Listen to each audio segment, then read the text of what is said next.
की कगार पर है, बहुत बड़ा रिस्क है। 2030 तक देश को वाटर पुअर कैटेगरी में डाला जा सकता है, मतलब पानी लगभग वहां खत्म हो सकता है। भारत ने 2025 में तुर्की और ईरान की गेहूं इंपोर्ट प्रपोजल को रिस्पॉन्ड नहीं किया या फिर कहीं की मना कर दिया कि भाड़ में जाओ तुम लोग, हम गेहूं नहीं देंगे। ऑफिशियल रीजन घरेलू प्राइस कंट्रोल करना भारत की तरफ से बताया गया, क्योंकि इंटरनेशनली भाई आप एक कारण भी देंगे ना कि हम क्यों गेहूं आपको नहीं दे रहे हैं।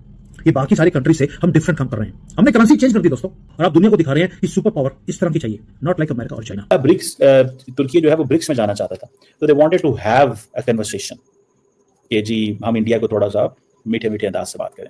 तीसरी इंपॉर्टेंट चीज ये थी कि इस दफा जब इंडिया ने एक टफ स्टांस लिया है तुर्की के ऊपर, तो उर्दगान ने समझा कि ठीक है अगर तुम मेरे ऊपर टफ स्टांस लेते हो तो फिर ठीक है, मैं भी कश्मीर का जिक्र कर रहा हूँ। और चौथी, क्योंकि इस दफा तुर्की ने भारत पाकिस्तान की जंग में खुल के पाकिस्तान के साथ खड़ा हुआ, तो उन्होंने कहा ठीक है फिर ऐसे तो ऐसे ही। ये भूल जाना चाहिए कहना, क्या ये सीधे एर्दोगान के लिए एक डायरेक्टेड रेड लाइन है जो उनकी तरफ से हमें सुनने के लिए मिला?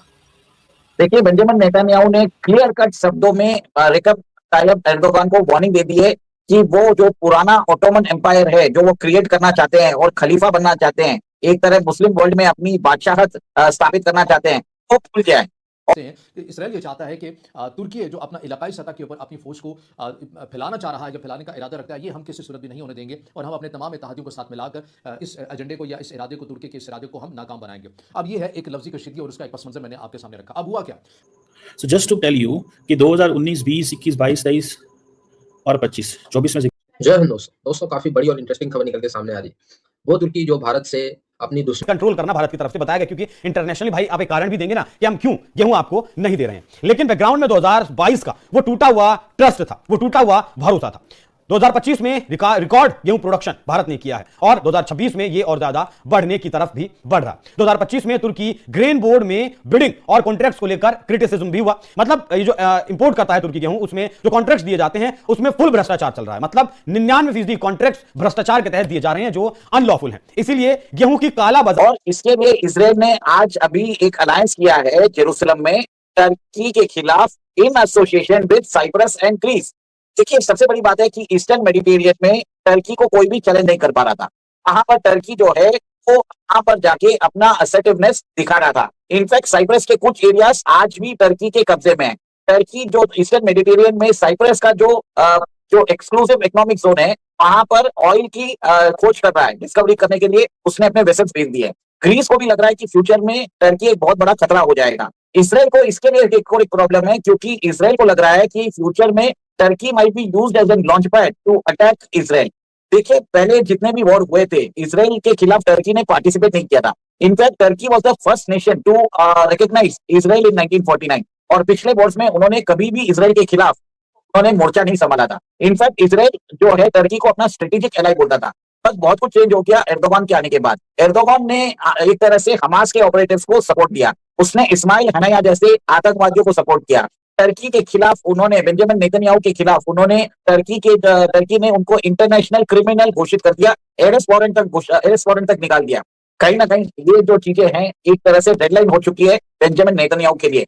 देखिए, कुछ समय पहले भारत के प्रधानमंत्री नरेंद्र मोदी जी साइप्रस गए थे, और वहां पर उन्होंने उस लाइन पे जाके बॉर्डर पे गए थे जहां से टर्की का एरिया था। तो एक तरह से स्ट्रेटेजिक सिग्नलिंग हो रहा है। भारत का जो आईमेक रूट है वो भी उधर से ही गुजर रहा है, और टर्की नहीं चाहता कि आईमेक का जो रूट है वो एक तरह से ऑपरेशनल हो। इसके लिए टर्की पाकिस्तान और अजरबैजान के साथ मिलकर ईस्टर्न मेडिटेरियन में अपनी पैठ बनाना चाहता है। और अब भारत क्या कर रहा है, भारत डायरेक्टली अलाई हो रहा है आर्मीनिया के साथ, बट भारत ने भी अपना एक ट्राइलेटरल अलायंस बना लिया है with Greece, Cyprus and India, और सिमिलरली इसराइल भी वही कर रहा है। और एक और एक चीज है, इसराइल के प्रधानमंत्री अगले साल भारत आने वाले हैं। इसराइल की डिफेंस कंपनीज भारत के अंदर अपने आर्म्स बनाने वाली है, क्योंकि आप ये देखिए इसराइल को ब्लैकलिस्ट कर दिया गया है 42 कंट्रीज के द्वारा। अब इसराइल को अपना कंपेटिटिवनेस बनाने के लिए उसको अपना डिफेंस प्रोडक्शन इंडिया शिफ्ट कर रहा है। देखिए, भारत ने इसराइल से लोरा मिसाइल सिस्टम्स लिया था, इसराइल वही मिसाइल सिस्टम्स ग्रीस को भी देने वाला है। और एक तरह से उन्होंने वहां पर स्ट्रेटेजिक फोर्स बना रहे हैं, और स्ट्रेटेजिक फोर्स के अंदर ग्रीस 1000 अपने ट्रूप्स देने वाला है, इसराइल 1000 ट्रूप्स देने वाला है, और साइप्रस 500 ट्रूप देगा। एक ज्वाइंट फोर्स बना रहे हैं टू काउंटर टर्की। अब सबसे बड़ी बात है, इसके अंदर आप ये देखिए विरोधाभास कहां पे है। टर्की और ग्रीस दोनों ही नेटो के मेंबर हैं। और एक और एक चीज आप देखिए, जो नेतन्याहू है, इसराइल है, तो अमेरिका के बहुत फेवर्ड एक तरह से नेता है। और ये भी देखिए कि टर्की अभी चाहता है कि उसको F-35 प्रोग्राम में इंक्लूड कर दिया जाए। और इसने अभी बोला भी है कि मैं S-400 सिस्टम वापस रशिया को भेजने वाला हूं, और टर्की को F-35 सिस्टम में जिक्र नहीं किया था कश्मीर का। एक ही वजह थी और वो ये थी, लेकिन वो हमेशा कश्मीर का जिक्र करते हैं और वो इंडिया और पाकिस्तान को कह रहे हैं कि आई कोलैबोरेट करो कंबैटिंग टेररिज्म में। अच्छा, ये एक ऐसी चीज है जो पाकिस्तान भी इंडिया को कहता है, लेकिन इंडिया नहीं कहता। इंडिया क्या कहता है? Talks and terrorism can not go together. Talks and terrorism and talks can not go together. हमारे तमाम मसले बायलैटरल हैं और शिमला एग्रीमेंट, दैट्स इट। और इंडिया को भी उन्होंने वार्न किया। उन्होंने कहा है कि ये वो चीज, मैं अक्सर आपको पता जिक्र करता हूँ इसको, इंडिया को भी वार्न किया है। किस चीज में? India middle east Europe economic corridor की हमेशा बात करता है। India middle east Europe economic corridor की बात करता है।